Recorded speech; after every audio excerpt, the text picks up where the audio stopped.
காதல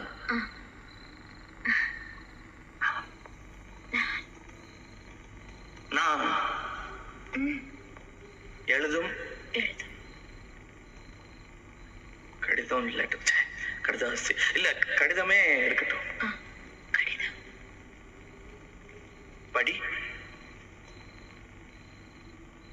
கண்மணி அன்போடு காதலன் நான் எழுதும் கடிதமே. பாட்டாவே படுத்திட்டியா? அப்ப நானும் முதல்ல கண்மணி சொன்னல, இங்க பொன்மணி போட்டுக்க. பொன்மணி, உன் வீட்டுல சௌக்கியமா? நான் இங்க சௌக்கியம்.